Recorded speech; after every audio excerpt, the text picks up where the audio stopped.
Hi, my name is Gregory Harms. I have written about U.S. foreign policy in the Middle East for now many years. This is an open video address to Selma Blair. Um, a near and dear friend of mine suggested that I watch a video that Miss Blair recently posted on Instagram as an interview with a friend of hers. Um, Her friend Michael is a childhood friend. He lives in Tel Aviv. If viewers are not familiar, Tel Aviv is one of the most populous cities in Israel.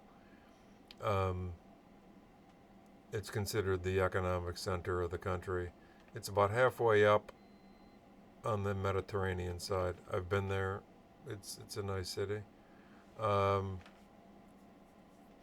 so I just want to talk about some of the main points covered in the video, and I want to talk about a little bit about what's going on in Gaza at the moment, um, which we're seeing a lot in the news about.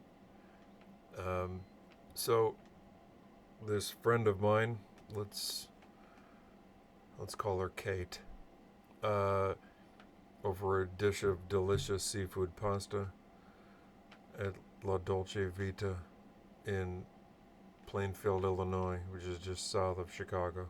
If you're ever in town, the seafood pasta there is the world. Um, so Kate saw this video on Instagram and she found it to be hard to watch, exhausting, and what she suspected was rife with errors. But she said, I don't have a command of this history, I don't have a background, so Greg, would you watch it and share with me your thoughts on the video? I said, sure. So I watched it a few times, um, and Kate was right. It is hard to watch. It is um, exhausting, and it is rife with errors. It comes off as smug and condescending. That I can forgive. But what I can't forgive is that the video is it doesn't attend to all the facts. It is it is rife with errors, and it's rife with moral failings. Now that I will take issue with. I'll discuss them all in turn. Um, Perhaps most tragically, uh, this video has ruined the Hellboy movies for me.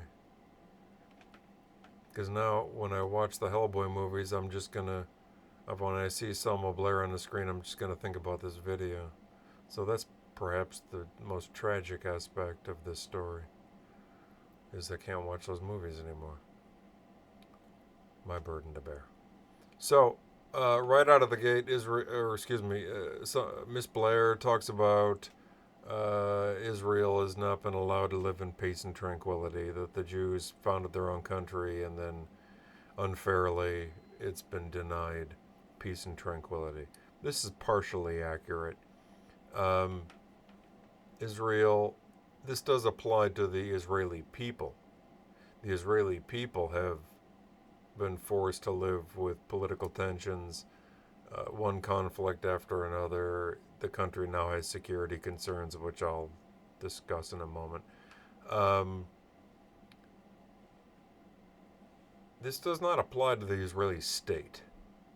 The Israeli state has started one war after another, after another, after another, and it maintains an occupation of the Palestinian territories and has been rejectionist in the face of numerous diplomatic, peace proposals. It wants nothing to do with a diplomatic settlement of this occupation.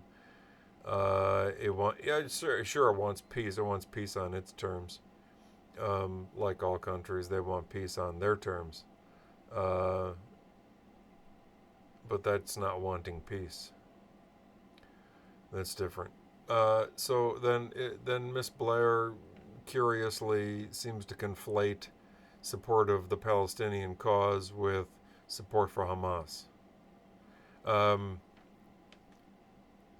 one can support Palestine, one can support Palestinian freedom, one can support a Palestinian state and not support Hamas. Uh, this certainly applies to me. I have supported the Palestinian cause and Palestinian freedom and a Palestinian state and fundamental Palestinian human rights for 20 years, and I am not a Hamas supporter at all. Um, Hamas is an unpleasant group of people. Um, I've written about what I think about their tactics. I don't agree with their tactics. What we saw on October 7th was indeed brutal and vicious and unspeakable. Um, I think Hamas's tactics are illegal, immoral, and politically stupid. And I've been quite clear about this for years. Um, so you can support Palestine and not support Hamas. They're two different things. Uh, did the Palestinians vote Hamas into the legislature? Yes. But that's like holding the Israeli people responsible for the illegal, brutal conduct of their government. Israel has supported one war criminal politician after another. Should should we bomb Israel because of that? No. No, we shouldn't. Just like Israel shouldn't bomb Gaza. I don't think any other state should bomb Israel because its people have voted in one war criminal after another. So, we have to apply standards evenly and universally. Um, so then there's talk of the Holocaust. Uh, the Hamas's attacks on October 7th were discussed in the context of the Holocaust. They have nothing to do with one another. Um, Hamas didn't just wake up one morning and decide, let's kill Jews. Hamas is a resistance movement. They are resisting occupation of the Palestinian territories and the horrific situation that prevails in Gaza. That's what they're resisting. You know, the Nazis weren't a resistance movement. They were. It was a deeply anti-Semitic political party adhering to a deeply anti-Semitic ideology, and the two have nothing to do with one another. So to discuss October 7th in the context of the Holocaust is to um, reveal complete ignorance of both. And then in the video there's a dismissive attitude about the occupation, about some claim of land, some claim of territory. Um, this is the core and principal grievance of the Palestinian people. Israel occupies Palestine. It does so illegally. It does so brutally. It does so immorally. Um, when I say Israel occupies Palestine, some viewers might not understand, might not know that language. Uh, Occupation is when there are Israeli tanks on Palestinian streets. Israel maintains sort of a chokehold on the Palestinian territories, that is the West Bank, the Gaza Strip, and East Jerusalem. Um, this is in contravention of international law. It largely explains the Israel's security concerns. It is brutal. And anyone who's curious, I would recommend you visit the Palestinian territories and see for yourself what life is like there. I've spent a fair amount of time in both, or excuse me, in all three, in the West Bank, Gaza, and East Jerusalem. Um, you can go see for yourself what life is like. Life is like there. I mean, Michael, Miss Blair's friend, lives in Tel Aviv. It's just a short distance. It's a short drive to the West Bank from Tel Aviv. It's a little longer of a drive, but not a terrible drive from Tel Aviv to Gaza Strip. I wouldn't recommend him going there now, but in the future, I would recommend him pay a visit and go see for himself the occupation that still exists in the Gaza Strip. He maintains that Israel does not occupy Gaza. This is false. This is unequivocally false. Israel occupies the Gaza Strip. It occupies it from the outside now. It disengaged, is the term, or withdrew from the Gaza Strip. So it no longer maintained, it does now, but no longer maintains a physical presence inside the territory, but it controls all aspects of Gazan life from the outside. Israel controls the land border. Israel controls the coastline, determining how far fishermen can go out to fish. Israel controls the airspace. Israel controls the electrical grid, the cell grid. It has repeatedly bombed infrastructure, the power station, the main power station in Gaza. Most Gazans spend much of their time in the dark because there are rolling blackouts, and there's frequently insufficient fuel to power the plant. So electricity is in short supply. Drinkable water is in short supply. Food is in short supply. Most Gazans rely on international food aid. Um, it's it's brutal. It's a humanitarian catastrophe, and it is created and maintained by the Israelis with American authorization and American diplomatic protection at the UN. Um, so to say that Israel doesn't occupy Gaza is just difficult to take seriously. It's a joke. Um, and then Michael, Miss Blair's friend, shares with us his academic pedigree.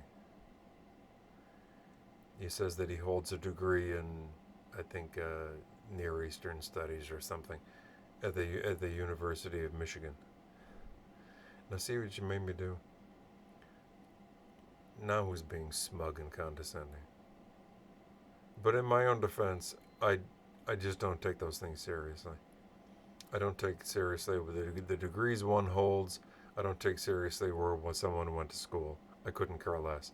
If Michael held degrees from MIT and Harvard, I still wouldn't care. I just don't care about that stuff. Uh, it doesn't mean anything to me. So for him to say that he has possession of the facts because he went to the University of Michigan and studied Near Eastern studies or something, he achieved the opposite of what he was trying to achieve. We're supposed to be impressed with him. I'm not. I'm not impressed with Michael. I'm unimpressed with the University of Michigan because clearly you can attend that institution and earn a degree and come out the other side not knowing much.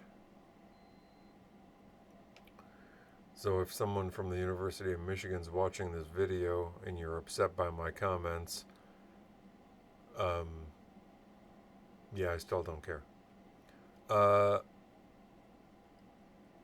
Then Miss Blair and her friend Michael take issue with the label of apartheid. They say that calling Israel an apartheid state is an insult. I couldn't agree more. That's absolutely accurate. Calling Israel an apartheid state is an insult to apartheid states. Um, Life in the Bantustans in South Africa were nowhere near as horrific as life in the Gaza Strip. So, yes, it's an insult to apartheid. And then Michael talks about, well, we don't have separate roads here, we don't have this, we don't have that. He keeps talking about here. By here, he means Israel. The separate roads for the Israeli only roads exist in the West Bank. The evidence of quote unquote apartheid, the evidence of that exists in the West Bank. I don't know why he's talking about Israel. He should go to the West Bank and have a look at the roads that only Israelis are allowed to drive on. And if Palestinians are driving on those roads, they're in serious trouble. This kind of system, checkpoints, military control, women giving birth in taxicabs because the checkpoint closed. Why'd the checkpoint close? Because the soldiers just decided it was going to be closed. You know, there's no reason. They don't answer to anybody. They don't care. So, yeah, you don't go to your kidney dialysis appointment, or you don't go see your grandma because the checkpoint's closed.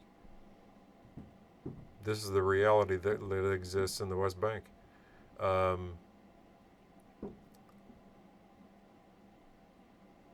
And then Michael talks about the IDF, the Israeli Defense Forces, and how they're a legitimate army and they maintain a defensive position. You cannot be an occupier and claim defense. You cannot claim a defensive position. If your tanks are on someone else's streets, you're the problem. So, yes, the IDF's an army, but what they're doing is illegal, and what they're doing is humiliating and immoral. And you can't be surprised when security concerns emerge. There are now a long list of former a long list of former Israeli intelligence elites in Israel, and former high-ranking officers in the Israeli military. They have come forward again and again and again, and have said the same thing, that Israel has security concerns because of the occupation. The occupation is bad for Israel. Former chiefs of Shin Bet, which is not dissimilar to the FBI or Britain's MI5, former heads of Mossad, which is Israel's foreign intelligence service, similar to the CIA or Britain's MI6, and high-ranking military officers. They all say the same thing. They all say that the occupation is bad for Israel and that it creates security concerns. We cannot be surprised when you humiliate millions of people and you force millions of people to live in fear. And like I said, women giving birth in back of taxi cabs and people getting beaten and their bones broken. A small number of those people are going to really let you know about it. And they're going to do it in an ugly way. This is the history of terrorism. It works the same all over the world. And then Ms. Blair says that Israel has never carried out this kind of savagery. Israel has carried out that kind of savagery against Gaza again and again and again. in 2006, in 2008, in 2012, in 2014, in 2022, 2021, and now in 2023. Israel has rained death and destruction on the Gaza Strip, has murdered civilians, has murdered children, the elderly, women, you name it, everybody. Flattened buildings, destroyed infrastructure. What the military calls mowing the lawn. They've done this repeatedly. So when Miss Blair says that Israel's never carried out this kind of savagery, I'm not sure what she's talking about. I'm not sure she knows what she's talking about. Then we're told that in the video that these are the facts. There's some of the facts. Hamas did carry out horrific attacks on October 7th. That's correct. But we can't neglect the larger context. That'd be like a woman is assaulted by a man and she scratches up his face in the process. And then he turns and says, well, she scratched up my face. Does he have a moral leg to stand on? Now, yes, she did scratch up his face, and under normal circumstances, one should not scratch up another person's face. But to neglect the context is immoral. We would not take him seriously. We would not maintain that he has a moral leg to stand on. We have to consider the context. We have to consider the context the same way that the intelligence community and the military consider the context in Israel. And the Israeli military and the Israeli intelligence community know very well why they have security concerns. They knew about the attack on Gaza a year previous to the attack. The New York Times did a full investigation, published a fairly extensive report on a report that was acquired by the Israeli military talking about Hamas planning these attacks. They knew about it a year ago. And they just dismissed it like, well, Hamas isn't capable of doing that. And then Hamas did it. So they know very well. And again, it's not my opinion. It's the opinion of a long list of former elites from the intelligence community and the military saying this. And I think we should pay very close attention to that. Furthermore, former Israeli Prime Minister Ehud Barak, one of the most highly decorated military officers in the country's history, he said in an interview in the United States that if he were a young man growing up in the Palestinian territories, he would quite likely join a terrorist organization. Now, why would he say that? Well, he said that because he knows what the facts are. He might not have a degree from the University of Michigan, but he knows the facts. He knows the actual facts. He knows what life is like in the Palestinian territories because he helped author those facts. Power knows the truth because power created the truth. So Ehud Barak later tried to walk those comments back, but you can't put the you-know-what back in the donkey. He said it, it was out. Every once in a while, power says what it's thinking out loud. You have to wait, you have to be patient, but they say it out loud. And he did that day. So are these intelligence elites and military elites, are these self-hating Jews? Are they anti-Israeli? I don't think we would take those assertions seriously, such assertions seriously. These are people who are Jewish, who have served their country, um, and who know the facts. These are very sober, calculating, analytical people, and we should listen to what they have to say, not somebody with a degree from University of Michigan and a person who has built a career on pretending to be somebody else. We should listen to the people who have authored and maintained these facts.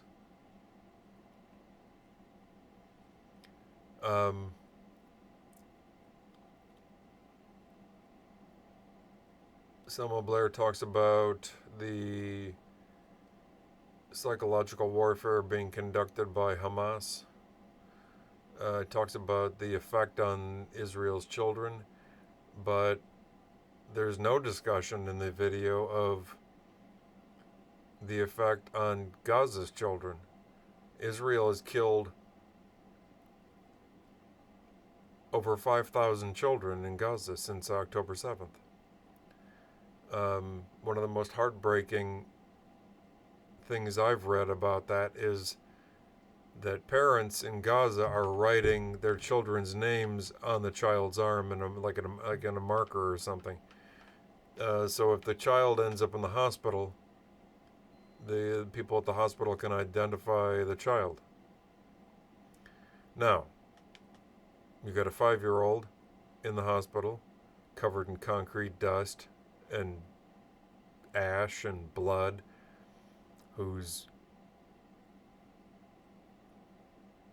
sustained very serious injuries, and no one comes to claim the child frequently. Now, why does no one come to claim this 5-year-old covered in ash and blood and who barely looks human and who's traumatized? Why does no one come to claim the child?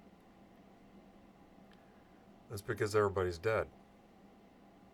So then that gets dropped on the child.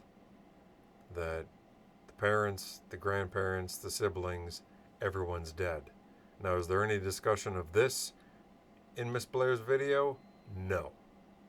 Does that count? I think that counts. To suggest that doesn't count is a ideologically warped way of thinking.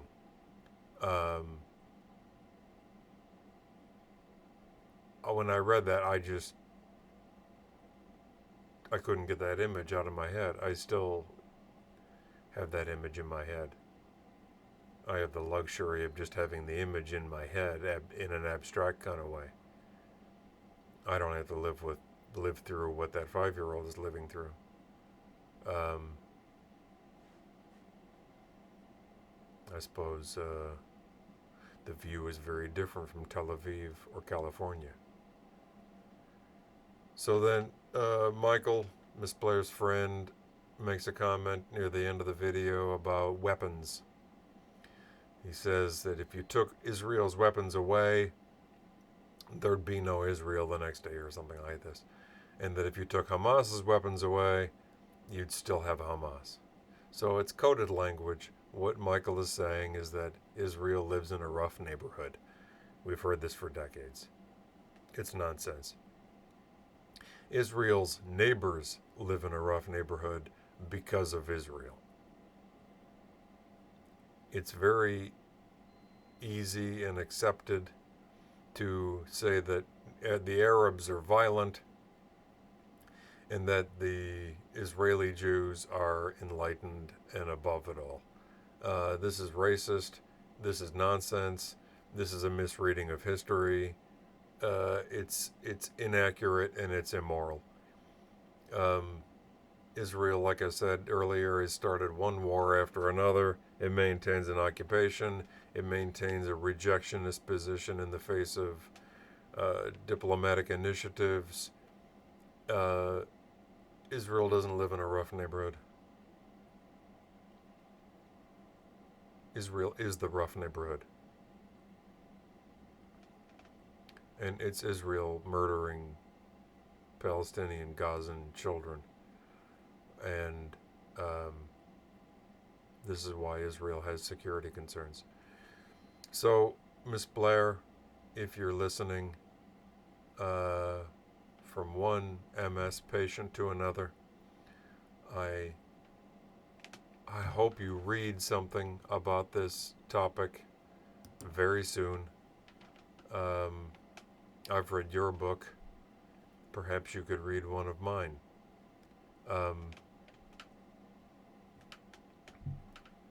My first book is The Palestine-Israel Conflict, A Basic Introduction. It's a primer on the conflict. It's an introductory history, as suggested in the title, secondary title. It's written for people like you. So I hope you read it. If you do, and you have questions or comments or concerns, you can email me at gharms@gmail, first initial, last name gharms@gmail.com, and you can send me your questions or comments. I look forward to hearing from you, and thank you.